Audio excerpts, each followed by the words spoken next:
June 1944, somewhere along the French-German border. A German intelligence officer raises his binoculars with trembling hands. What he sees makes his blood run cold. Hundreds of American Sherman tanks, an entire armored division, maybe 20,000 men, all assembling for what looks like a massive assault on his position. The radio crackles. His team intercepts enemy communications. They hear American officers coordinating movements, tank commanders arguing about formations. The unmistakable rumble of diesel engines echoes across the valley. He immediately reports to high command. The Americans are preparing a major offensive from this sector. We need reinforcements now. Within hours, the Germans redirect thousands of troops to this location. They dig trenches, position artillery, prepare for the battle that could determine the fate of Europe. But when dawn breaks, nothing happens. No attack, no movement. Confused and suspicious, a German patrol cautiously advances to investigate. What they find will haunt them for the rest of their lives. Those tanks? Inflatable rubber balloons. The radio chatter? Pre-recorded sound effects played on speakers. That entire division of 20,000 men? Actually just 1,100 soldiers equipped with props, costumes, and an arsenal of deception. The Germans had just been fooled by the most unconventional unit in military history, the Ghost Army. And here's the craziest part. This wasn't a one-time trick. This happened over and over again for nearly 2 years across multiple countries, saving an estimated 30,000 American lives. Yet for 50 years, nobody knew they existed. Today, we're going to uncover the classified story of how artists, designers, and sound engineers became the most dangerous weapon in World War II. This is the story of the men who fought the Nazis with imagination. Let me take you back to 1943. The Allies have a massive problem. War at its core is about numbers and positioning. You need to concentrate your forces where the enemy is weak. But here's the catch. The moment you start moving thousands of troops and tanks, the enemy sees it through aerial reconnaissance, spies, intercepted communications. It's like playing poker with your cards face up. The Germans were masters of intelligence. They had spies everywhere. Their aerial reconnaissance photographed Allied positions daily. The radio operators intercepted thousands of communications. Every time the Allies planned an offensive, the Germans knew it. They'd simply move their forces to counter it. This led to brutal, grinding battles where thousands died fighting for a few miles of territory. The D-Day invasion was being planned, the largest amphibious assault in history. The Allies absolutely needed the Germans to be looking the wrong way. But how do you hide the movement of 150,000 men? Traditional military thinking said, you can't. It's impossible. But in a building in New York City, a group of very unusual soldiers were about to prove that war could be fought with creativity instead of just firepower. Enter the 23rd Headquarters Special Troops. Officially, just another support unit. Unofficially, the most revolutionary experiment in military history. Their mission was simple to state, but insane to execute. Make the enemy see things that aren't there and make real things invisible. They needed to become ghosts. Imagine you're a 22-year-old art student in 1943.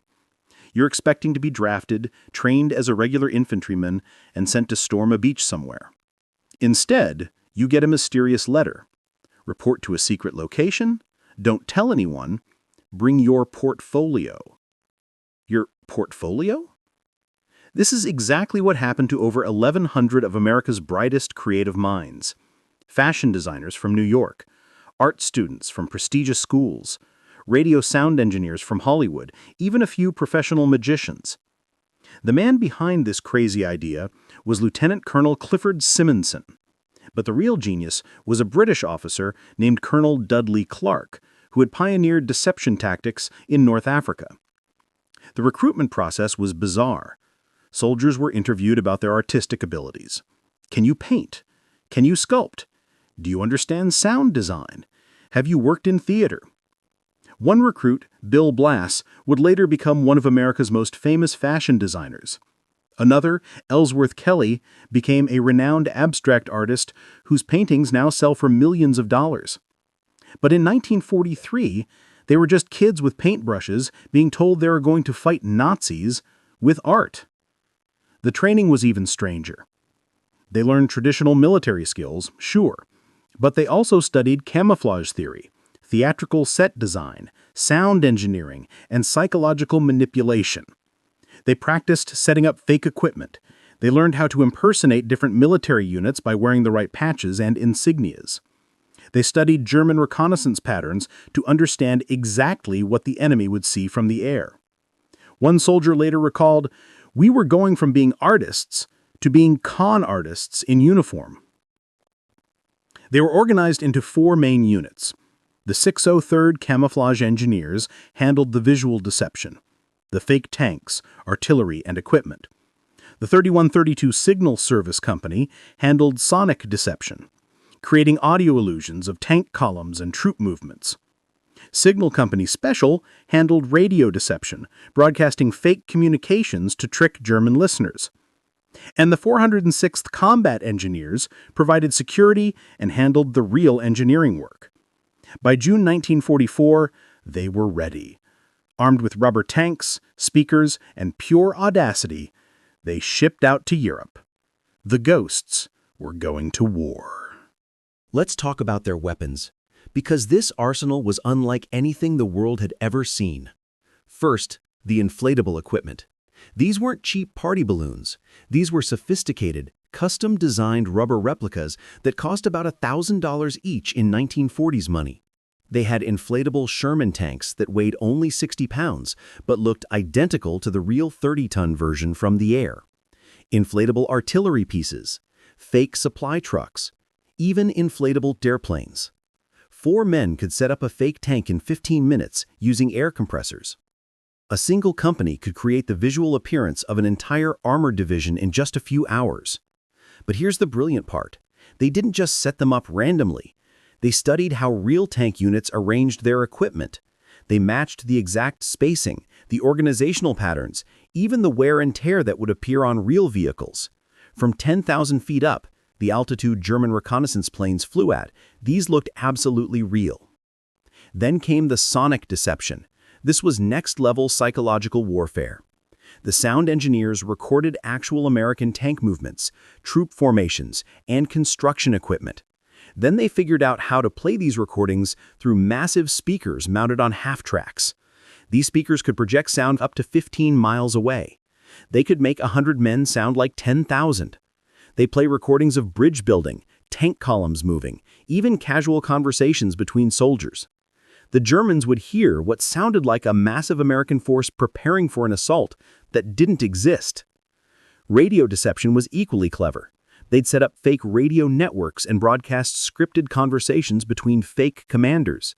They'd use the call signs and communication patterns of real divisions that were actually somewhere else entirely. German radio interceptors would overhear American officers discussing attack plans that were completely fabricated. The final piece? Atmosphere and acting. The Ghost Army soldiers would wear the patches of the divisions they were impersonating. They'd go into local towns, chat with civilians, drop hints about their unit's plans, knowing German spies would report everything back. They'd paint bumper markings on their vehicles to match real units. They'd even practice the mannerisms and slang of different divisions. One soldier described it perfectly. "We were running the biggest con game of the war." June 1944, 2 weeks after D-Day. The Ghost Army's first real mission. They're given a terrifying assignment. Make the Germans think 2 entire divisions are preparing to attack from a specific location, while the real divisions secretly move to the actual attack point 200 miles away. The operation is codenamed Elephant. If it fails, thousands of real soldiers will walk into a prepared German defense. If it succeeds, those same soldiers might face minimal resistance. No pressure, right? The Ghost Army moves in under cover of darkness. They have 24 hours to create an illusion so convincing that German intelligence will commit to it completely.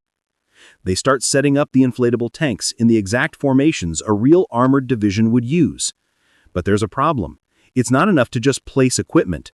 They need to simulate the activity of thousands of men. So they get creative. They drive the same trucks back and forth on roads, creating dust clouds and tire tracks that aerial photography would interpret as heavy traffic. They set up fake supply dumps, with empty crates arranged to look like ammunition stockpiles. At night, they follow strict light discipline, exactly like a real military unit would preparing for combat. They set up the right number of campfires. They project the right amount of flashlight activity. The sonic teams blast their recordings of tank maintenance, construction work, and troop movements. The sounds echo across the valley, reaching German listening ghosts miles away. The radio operators create an entire fake communication network, broadcasting hundreds of messages using the proper call signs and codes of the divisions they're impersonating. Meanwhile, the real divisions, the ones actually planning to attack, are moving in complete radio silence, with all equipment camouflaged. The soldiers of the Ghost Army even put on shoulder patches of the units they're faking and go into nearby French towns. They buy drinks at cafes, chat with locals, complain about their equipment, drop hints about their mission. Everything is theater. Everything is calculated. Then, they wait. Aerial reconnaissance photos are analyzed. Did the Germans take the bait? Days later, intelligence reports confirm it. German forces have reinforced the area where the Ghost Army performed. When the real American attack comes from a completely different direction, the Germans are caught off guard. Operation Elephant is a massive success. The Ghost Army just saved hundreds, maybe thousands of lives. And they're just getting started. March 1945. The Allies face one of the war's most dangerous moments, crossing the Rhine River into Germany itself. The Rhine is a natural fortress, wide, fast-flowing. The Germans have destroyed most bridges and fortified the eastern bank with artillery, machine guns, and thousands of troops. The American Ninth Army plans to cross at the town of Viersen, but German intelligence is watching every move. If the Nazis figure out where and when the crossing will happen, they'll concentrate their forces there and turn the river into a killing field. The Ghost Army is given their most ambitious mission yet, Operation Viersen. The plan? Make the Germans think the crossing will happen 10 miles south of the actual attack point, and make them think it's happening with 10 times as many troops as there really are. This time, they pull out every trick simultaneously. They set up hundreds of inflatable tanks and artillery pieces south of the real crossing point. From the air, it looks like an enormous force is massing there. The sonic teams work overtime, blasting recordings of bridge-building equipment, tank movements, and thousands of marching soldiers. The sounds carry across the Rhine to German listening posts miles away. The radio operators create fake communication networks for 2 entire Phantom divisions. German interceptors overhear American commanders coordinating the southern assault. But here's where it gets really clever. They need to make the deception believable at ground level too. So, Ghost Army soldiers wear the insignia of the fake divisions and deliberately let themselves be spotted by German reconnaissance. They paint the wrong unit markings on real vehicles. They spread rumors in Dutch and German border towns about the upcoming southern offensive. They even have soldiers write fake letters home, mentioning their position, knowing German spies would intercept them. Meanwhile, 10 miles north, the real Ninth Army prepares in absolute silence. No lights, no radio, no visible movement. March 23rd, the night of the crossing. At the fake southern position, the Ghost Army goes all out. Speakers blare. Fake radio traffic intensifies. Artillery simulators create flash and noise. At the real northern position, thousands of American soldiers quietly board boats and cross the Rhine under cover of darkness.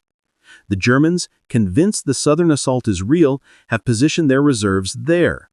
When they realize the trick, it's too late. The Americans are already across.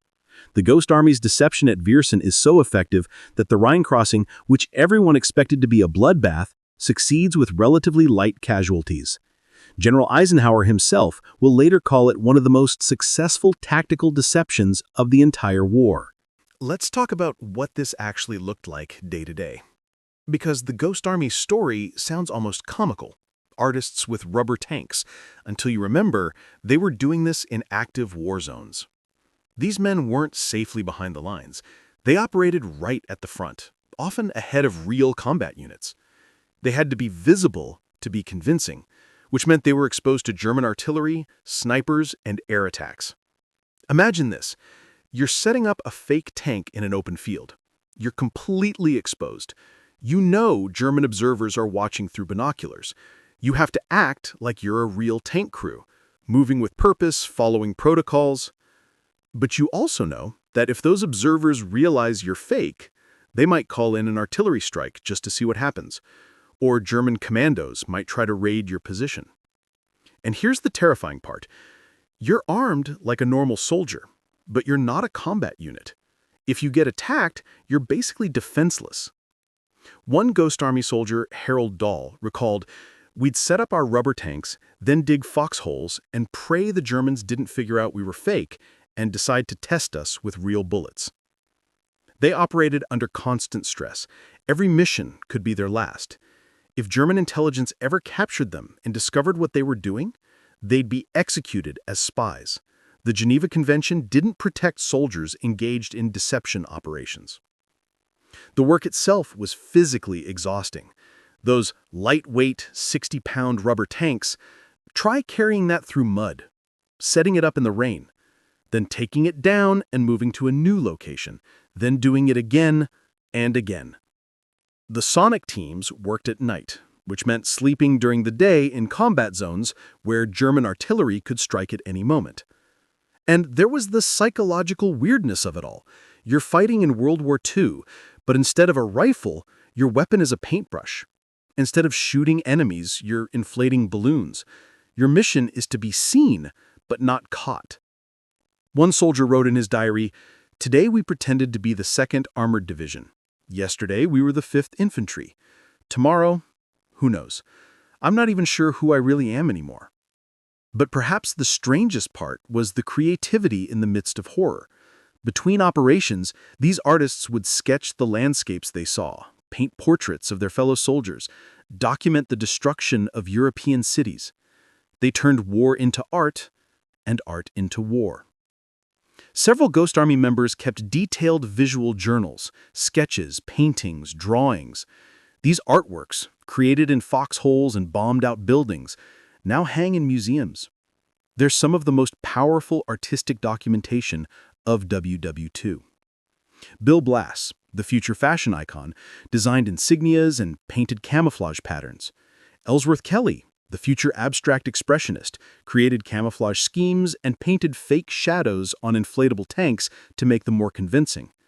They were fighting Nazis with the same creativity they'd later use to shape American art and culture. But they were also just scared kids, far from home, doing an impossible job that no one would ever know about. Not every mission went perfectly, and some came terrifyingly close to complete disaster. November 1944, Operation Bouzonville. The Ghost Army is tasked with impersonating the 95th Infantry Division near the German border while the real division relocates.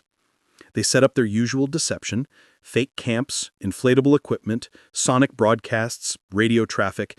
Everything seems to be going according to plan. Then German intelligence does something unexpected. They send a reconnaissance patrol to probe the American lines. Usually, German recon stayed at a distance, observing through binoculars and listening equipment. But this time, they decide to get close. Really close. The Ghost Army soldiers spot the German patrol approaching their position. These aren't observers. They're combat troops, armed and ready for a firefight. Here's the problem.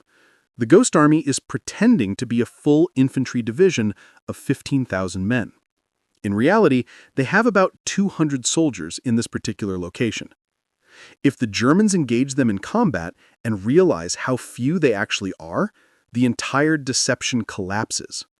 Worse, if word gets back to German command that the 95th Infantry Division is actually just a handful of guys with rubber tanks, the Germans will realize all those other American divisions might be fake too. The panic is immediate. Do they break character and retreat? Do they try to fight? Do they call for real reinforcements, which would blow their cover?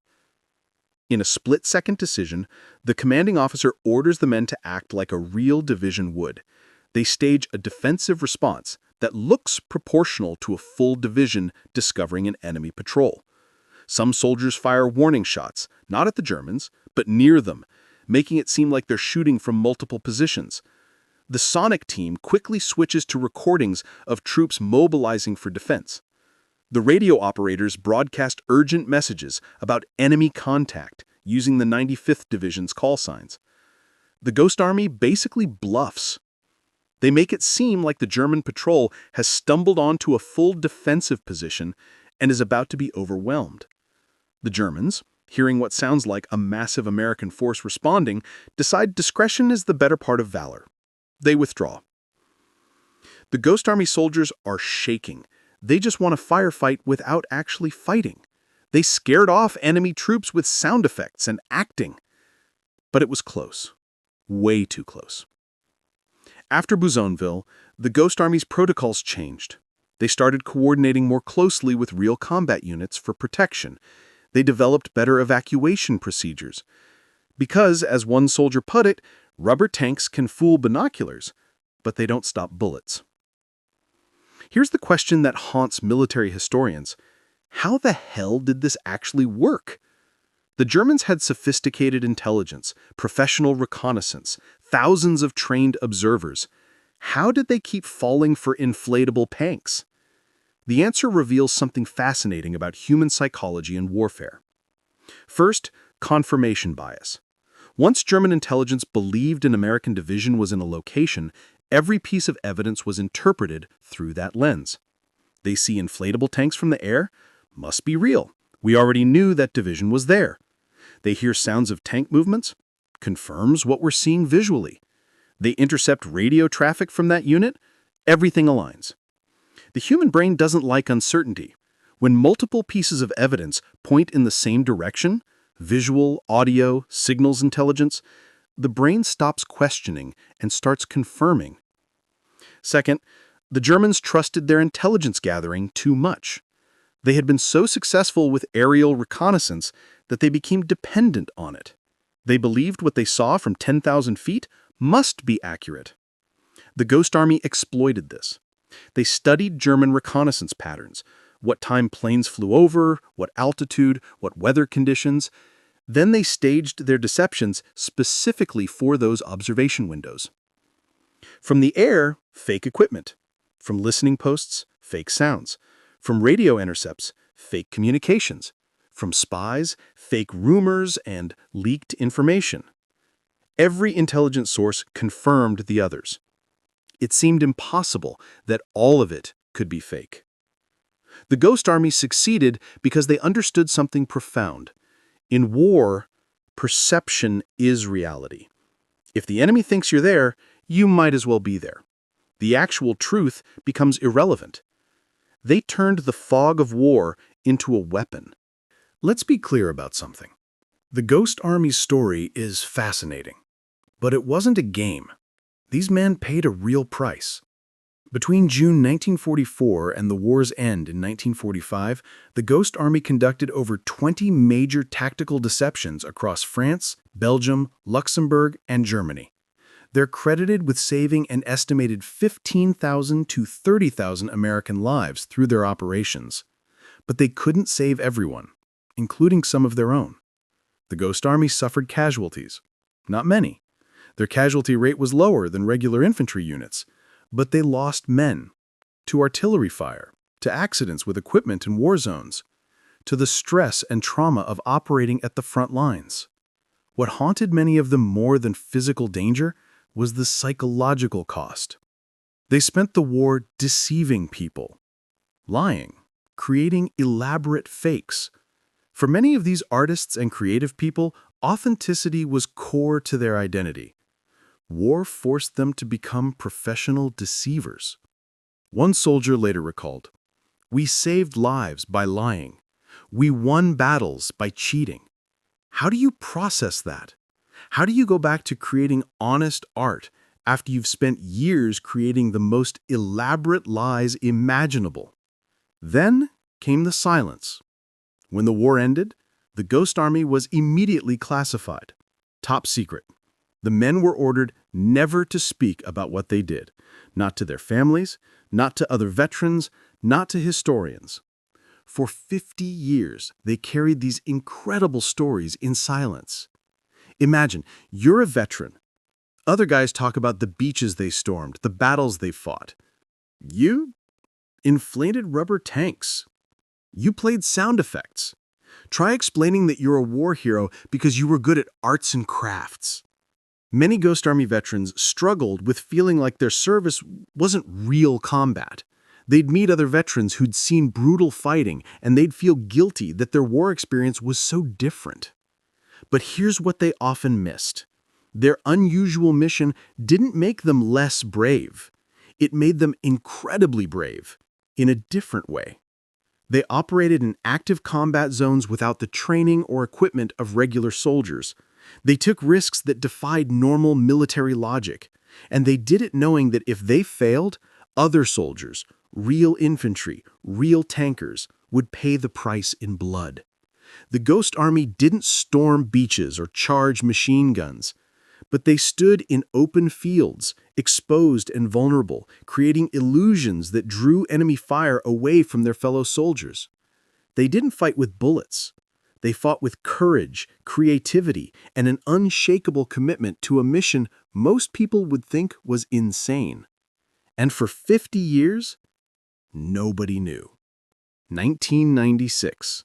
More than 50 years after the war ended, an aging veteran named Rick Beyer is working on a documentary project. He stumbles across a reference in declassified documents. 23rd Headquarters Special Troops Tactical Deception Unit. Tactical deception? What's that? He starts digging. Most Ghost Army veterans are now in their 70s and 80s. Many have passed away, but those still alive have been carrying these secrets for 5 decades.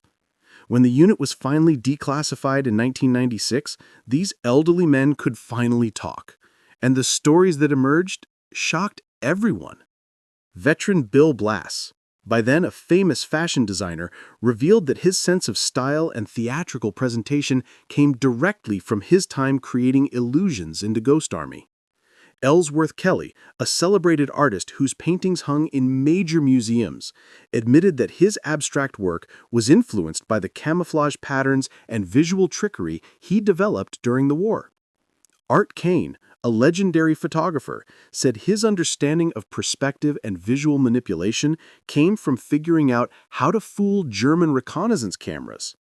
These weren't just soldiers.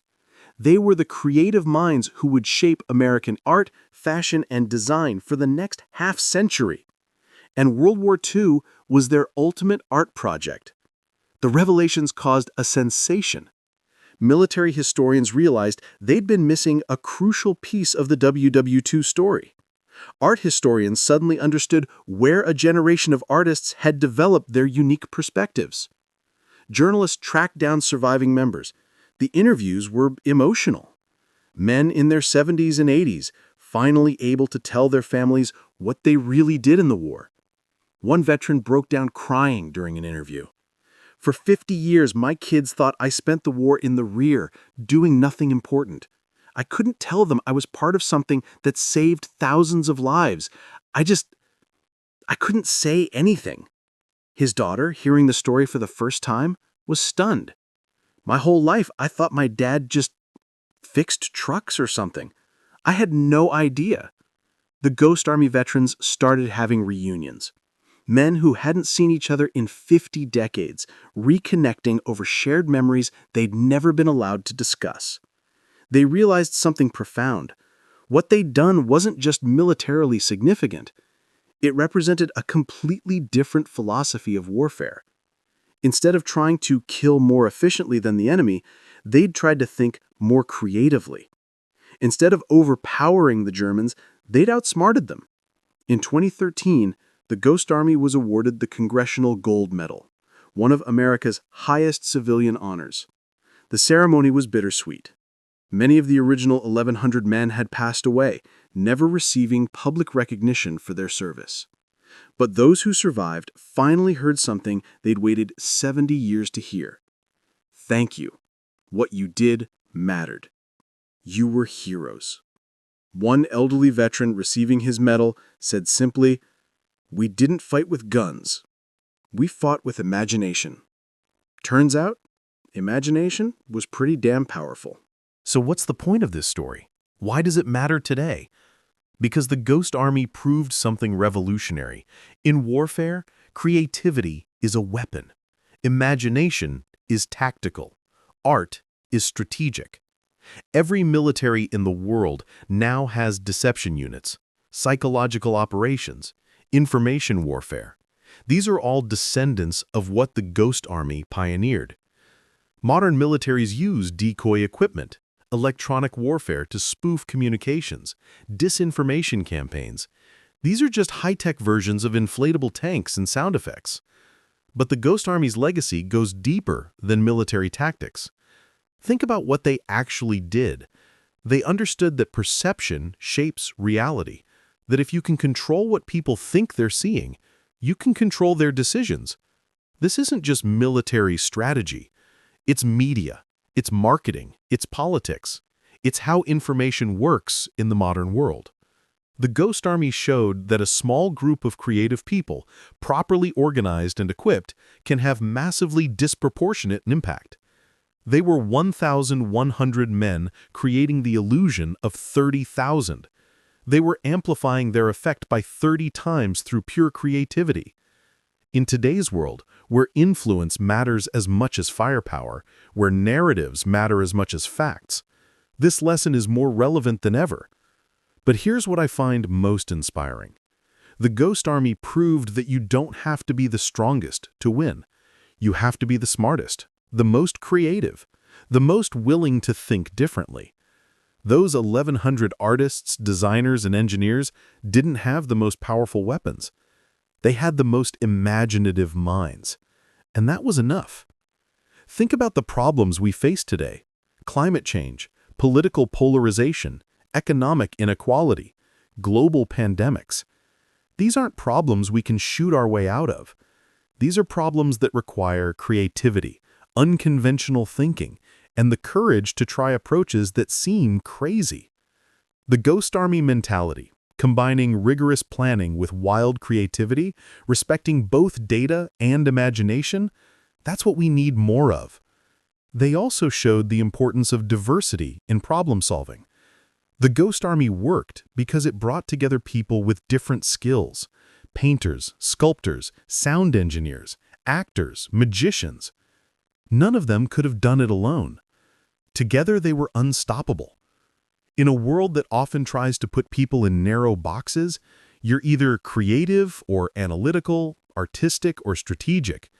The Ghost Army proved that the magic happens when you combine seemingly opposite skills. And they showed something even more fundamental: that value comes in unexpected forms. For years, these men felt like their service didn't count because it wasn't traditional combat. But they saved tens of thousands of lives. How many valuable contributions do we overlook because they don't look like what we expect heroism or impact to look like? The Ghost Army story remained secret for 50 years. Think about how much incredible work happens that never gets recognized because it's classified or behind the scenes or just not flashy enough to get attention. Maybe there are ghost armies all around us. People doing extraordinary things in unconventional ways that we don't see because we're looking for the wrong thing. Here's the final twist to this story, and it's almost poetic. The Ghost Army's greatest trick wasn't fooling the Germans. It was making themselves disappear after the war. For 50 years, nobody knew they existed. They became actual ghosts. Their story was the secret hidden inside the larger story of World War II. And when that story finally came out, it changed how we understand the war. It revealed that some of the most important battles weren't fought with bullets and bombs, but with creativity and deception. The Ghost Army showed us that reality is negotiable, that perception can be engineered, that a well-told lie can be more powerful than a badly defended truth. These were artists who became warriors without ever firing a shot. They were magicians performing the ultimate illusion, making the enemy believe in something that didn't exist while making themselves invisible. They saved lives with paintbrushes and sound effects. They won battles with rubber and creativity. They helped defeat the Nazis with imagination. And for a half-century, they kept the secret. Even after the war, even when they couldn't tell anyone, they maintained the deception. The Ghost Army stayed ghosts. That's dedication to the mission beyond anything most soldiers ever show. They didn't just fight in World War II, they carried that war's most extraordinary secret to their graves, some of them literally. Today, when you visit military museums, you'll find Ghost Army exhibits. You'll see those inflatable tanks. You'll hear recordings of the sonic deceptions. You'll read the stories. But the real artifact, the real legacy, isn't the equipment. It's the idea. The idea that creativity matters, that imagination is powerful, that thinking differently can change everything. The idea that sometimes the bravest thing you can do isn't charging forward with a gun. Sometimes it's standing in an open field with a rubber tank, hoping your illusion is good enough to save your brothers in arms.